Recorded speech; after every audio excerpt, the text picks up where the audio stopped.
If you are part of that 1% who is actually looking to win and to grow and to move forward, here's what I would recommend you do. And I'm only going to tell you this once. I would recommend that you then will start complaining, "Oh, we need to change this corporate culture where now we have to return to the office." Well, before 2020, a lot of us were in the office. What I'm going to tell you now, if you were to do this, you would open the doors or the windows, the back doors, the basement doors, and dig a tunnel, whatever. But your chances are going to go up significantly if you would, number one, stop complaining will always keep you on the losing team.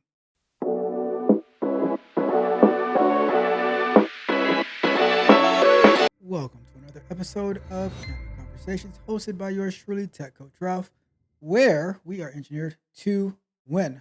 I want to emphasis on the to win part because in today's episode, we are going to be talking about complaining and how I believe, this is my personal belief, that complaining will always keep you on the losing team. So if we look at sports for a second, right? Who is always doing the complaining? So you'll see, let's take basketball for example. You'll see someone going down the court and they get well defended, and the defender breathes on them and then they go into a tumbling backflip gymnastic acrobatic move, and you're like, "What are you doing?" And then they run up to the referee and they're like, "Ah, like, I can't believe you didn't call that." Da, da, da, da. And it's like, and then you look at the scoreboard and it's like, "Oh yeah, okay, that makes sense because they're losing." Right? So what so to talk about complaining, I want to bring it back to the job market, careers, the technical field, and there is so much complaining going on right now. Like it's it's crazy. Like I mean, I know that since the beginning of time, people have always been unhappy. People are always finding something to complain.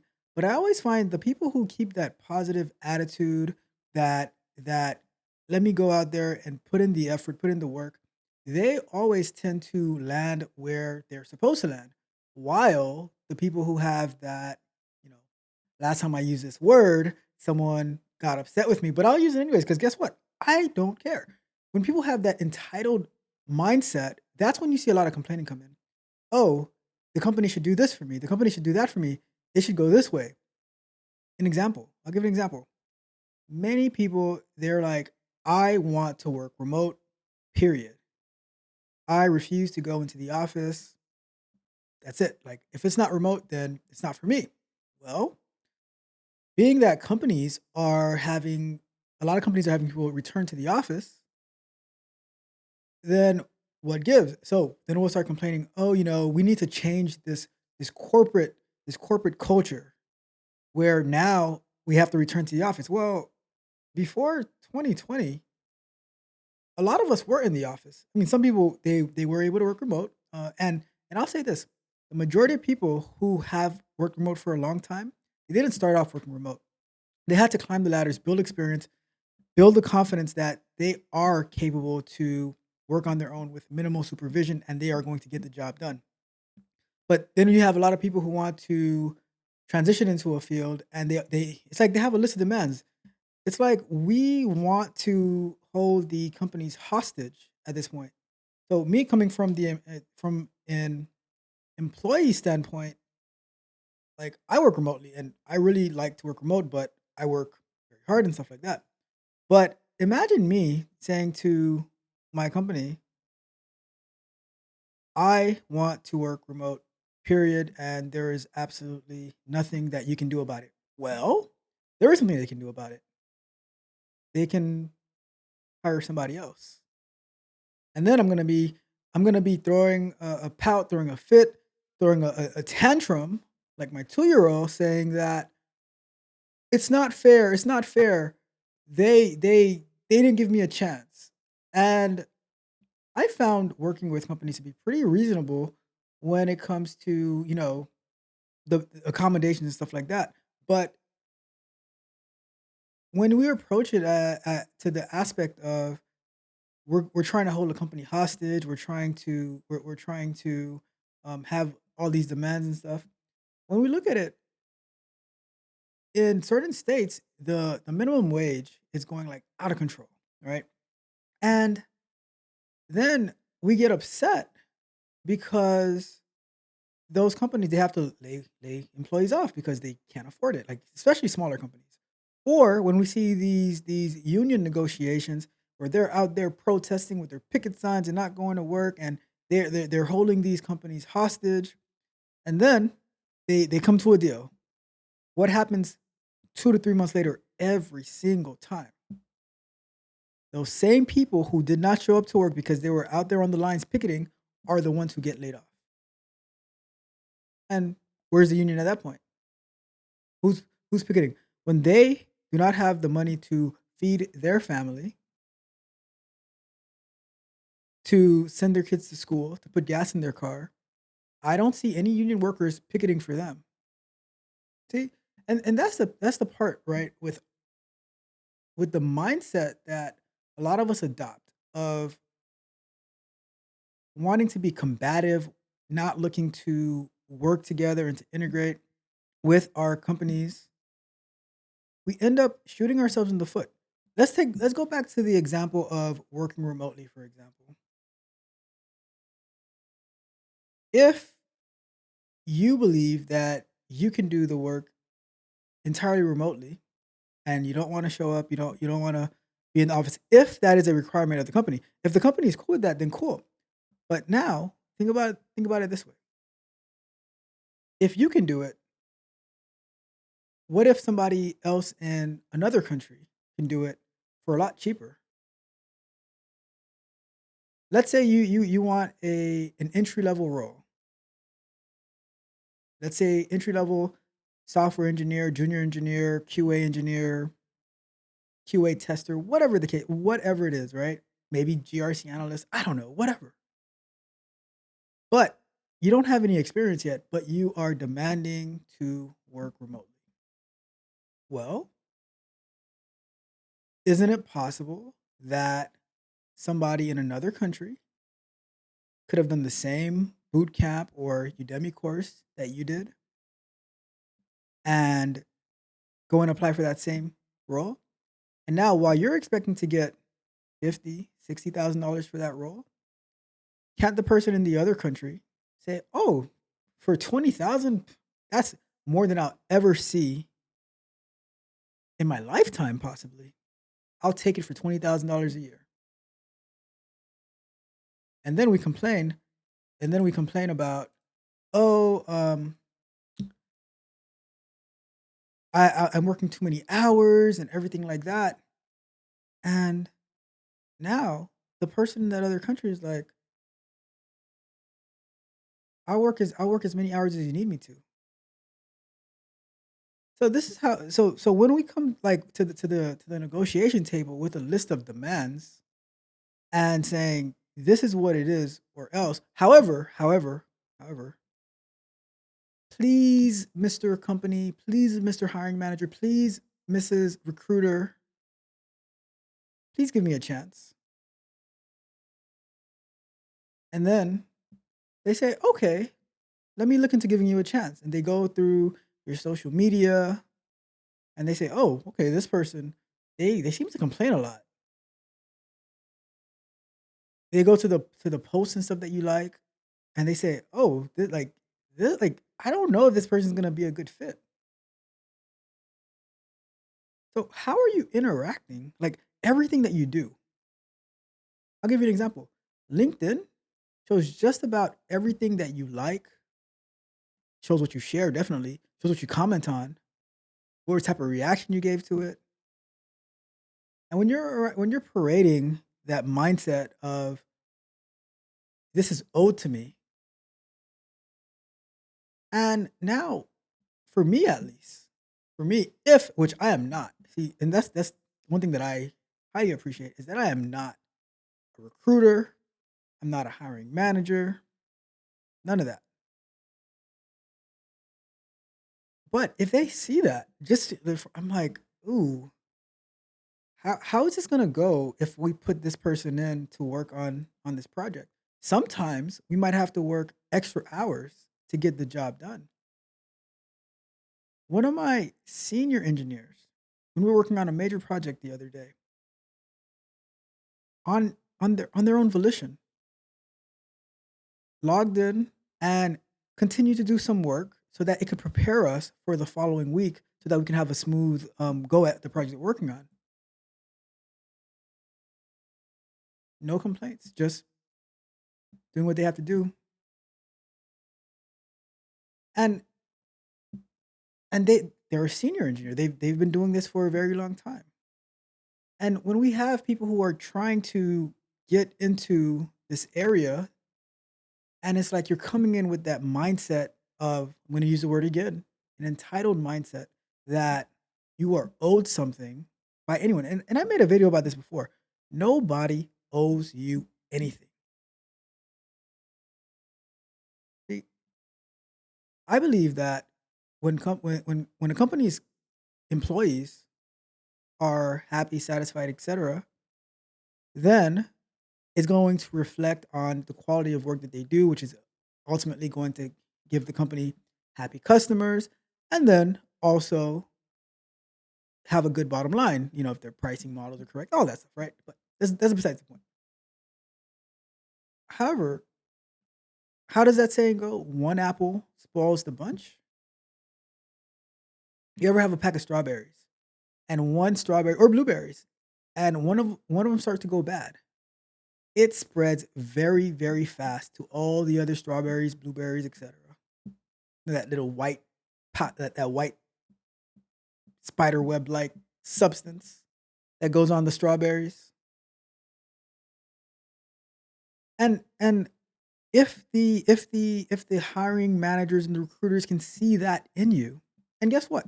When you go through those multiple round of interviews, that is like, see me, I have never minded having going through those multiple round of interviews because as they are interviewing me, I'm also interviewing them to see, okay, am I gonna be a good fit working with these people? And they're saying, "Is this person?" So usually you go through a recruiter, then you go to the hiring manager, then you go like maybe you might have a technical interview, maybe not. Maybe you talk to the team that's going to be interviewing you, that you'd be working with. Maybe you speak to a director. Who knows? You speak to different people, and along the way, all those people are analyzing you to see, okay, can they get the job done? But two, if they can get the job done, is it going to be a headache for us to work with this person? And for me, I think that is part. That might be the number one because there's many people who can do the job or can be trained up to do the job. And here's what I've seen happen as well. Let's say there's a position. I'll use QA since I'm in QA, right? For senior QA. And now and I've seen this happen in both directions, right? And now they interview for senior QA and they're like, well, this person doesn't really have the technical skills for the senior QA yet. However, we can see the mindset that they have, the positive attitude, how they are willing to work with others, the way that they think, they have good critical thinking skills. They might not have the exact technical skills up to par yet, but here's what we can do. Here's what we can do. We can say, let's offer them a if we get them at senior, right? Maybe we can lower the salary a little bit and they work their way up to, or we hire them at a position like maybe senior QA to, junior QA, whatever it might be.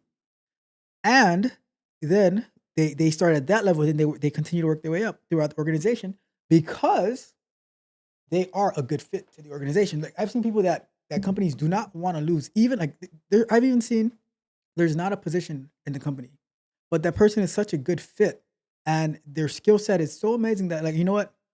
We're going to create a position for this person. I've seen it, but I've also seen people who are very technically inclined. They have all like skill set, but their attitude, like the way they answer questions, is like, oh, I don't know. Like, I don't know if I can work with this person. Like they might be cancerous on the team. So that is why I always tell you guys, you have to be like number one, because if you have a bad attitude, it's gonna come out. Like And that's why that we go through these interview processes and stuff like that.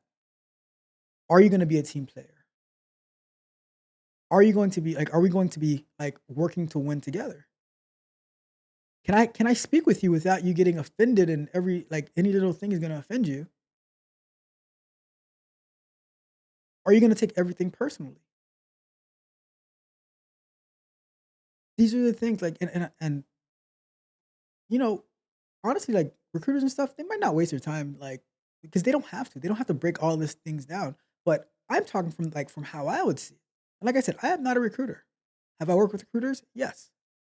But am I a recruiter? Absolutely not. But just me, that's how like that those are the things that I would be looking for is okay, with like aside from your technical skills, how is it going to be to work with you? Are you gonna be a sponge or are you gonna be a brick wall? If I say, "Hey, can you go and do this? Can you try this?" Am I gonna get responded to? That's not my job.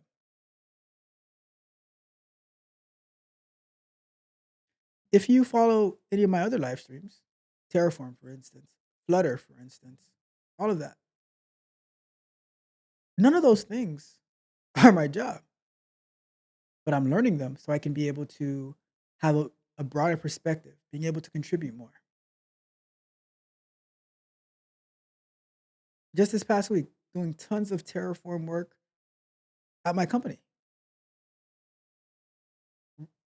communicating with people that I've never spoken to before because of the work that I'm trying to do, they're willing to help me to figure out the places that I'm stuck, and I'm just like a sponge embracing it all. But my question to you is, are you willing to be that sponge? Or are we going to continue to participate in things that are really not going to help us? I've seen like just browsing through LinkedIn and stuff. I've seen all these different posts that they're like they're not going to help. And they have tons and tons of likes and comments and more power to them. But majority of the people who are liking and commenting them are also begging, for lack of a better word, to have a door open for them. See what I always say. See my perspective. And I think if you were to do this, what I'm gonna tell you now, if you were to do this, you would open the doors or the windows, the back doors, the basement doors, and dig a tunnel, whatever. But your chances are going to go up significantly if you would, number one, stop embracing toxic ideas in your whole life. But if we're talking about careers, on LinkedIn, Glassdoor, Indeed, whatever, wherever, like things that aren't helping you grow, and they're just playing and like flaming the emotions of what you would like. You need to drop it. You need to let it go. That's the first thing I would suggest. Now, 98.23% will not do that. Fine. But if you are part of that 1% who is actually looking to win and to grow and to move forward, here's what I would recommend you do. And I'm only going to tell you this once. I would recommend that you, whatever field that you're in, maybe you're in web development, backend development, APIs, QA, go ahead and start working on something. Work on something, anything. I was listening to the Technique Tips podcast earlier today, and they were talking about just start. So we're going to talk about the stop and start method. Stop embracing toxicity. Start working on something that you can share. So if you're going to be posting on Glassdoor or LinkedIn, post about what you've done, what you're working on, where things are at now. Share, oh, I built this and I put it on my GitHub. Is anybody willing to give me some feedback? Because and here's the funny thing, right? And this is how you're going to separate the those who want you to win versus those who just encourage you in the negativity and the toxicity. Those who want you to win, they're gonna say, "Oh, let me go and let me look at your code in your GitHub. Oh, let me look at your test cases." And they're going to give you feedback. They're gonna say, "Okay, you might want to modify this. You might want to do this. Oh, this code, ask for code review." And I believe when you start collaborating and networking effectively that way, then you will start to see you will start to see changes happening for you, for your circumstances, you know? And that right there, when you see that positive, like, because to me, someone giving you feedback, whatever, however critical that feedback is, that is positive. And now you make the necessary adjustments and you're gonna start building off of that. But we are so tied to this culture of complaining, which ultimately leads to losing. I've never seen the victorious team complaining while they're holding up the trophy. When you look at when you look at like the NBA championships, when they're like the team that's losing, they'll make all the excuses in the world. Sometimes they just walk off the court. They don't want to shake hands. And the team that's won, they're thanking, like, they're positive. They're thanking all the reasons that they won and all the coaches and the fans and all the hard work they put in. And the ones who lose, they don't talk about the hard work. They talk about how somebody else affected them. It could have been the referees, could have been their coach. So many different things, so many different excuses that we find to complain about. And I think that, like, that's why, like I said, 98.23 might be 99.15. Who knows? Of the people who are not going to make it. You spend all this money to learn something, and then, and usually when you spend that money, someone is holding your hand. But when it comes time to, like, put in the effort yourself to show your work, you don't show it. So the choice is totally yours. I think that 2024 and beyond could be yours. It could be yours. However, it will never be yours if you don't change your mindset, you don't change your game plan, you don't change your strategy. But I could be totally off. Let me know what you think about that. Are you rocking with me, or am I, it ain't it. It's not it. But if it's not it, let me know in the comments. And if it's not it, let me know what your strategy is. Let me know if complaining has ever gotten you anywhere. What have you won by being a Debbie Downer, complaining, complaining, complaining? What did you win? That's what I want to know.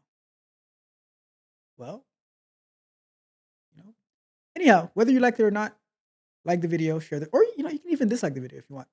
Doesn't matter to me. But like the video, share the video, subscribe to the channel, hit the notification bell so you can know every single time that we go live or drop new content, like another episode of Candid Conversation. And if you are in need of one-on-one coaching, go over to www.techcoachralph.dev, where you can sign up for a coaching plan. The spots are limited; they are running out, but we still have some open slots right now. And you can get access to exclusive content that I have for my technical explorers, my tech prodigies, and my tech barbarians, like the event that we just did this past weekend, talking about introduction to Agile, so all of that good stuff. And we look forward to seeing you there. But until next time, friends, family, this is Tech Coach Ralph with another episode of Candid Conversations, and we are out.